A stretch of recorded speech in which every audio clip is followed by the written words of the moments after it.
ప్రపంచం మొత్తానికి ఈరోజు భగవద్గీత ఒక ప్రామాణిక గ్రంథం అయిపోయింది. ప్రకృతే క్రియమానాని గుణహే కర్మాని సర్వశః అహంకార విమూఢాత్మ కర్తాహి మన్యతే అంటాడు. భగవద్గీత బాల్య దశ నుంచే ప్రతి తల్లి ప్రతి తండ్రి తాము తెలుసుకుని బిడ్డలకి విధిగా నేర్పించవలసిన మోస్ట్ ఇంపార్టెంట్ సబ్జెక్ట్ ప్రపంచంలో ఏదైనా ఉంది అంటే అది భగవద్గీత. నేను అనేది కాదు, కేవలం నీ నిమిత్త మాత్రమే. ఒక తెలియని శక్తి మొత్తం అక్కడ కమ్ముకుంటుంది సార్. నాతో ఎంతో మంది చెప్పేవాళ్ళు, సాక్షాత్తు నీ స్థానంలో మేము కృష్ణుని చూసామని.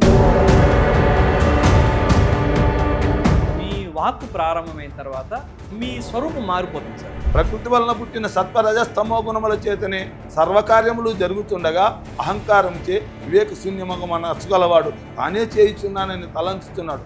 సంస్కారం ఒకటి ఉంది అని గుర్తు పెట్టుకోడు. సాక్షాత్ శ్రీకృష్ణ పరమాత్మ అనుగ్రహం. ఇది మహా అద్భుతం.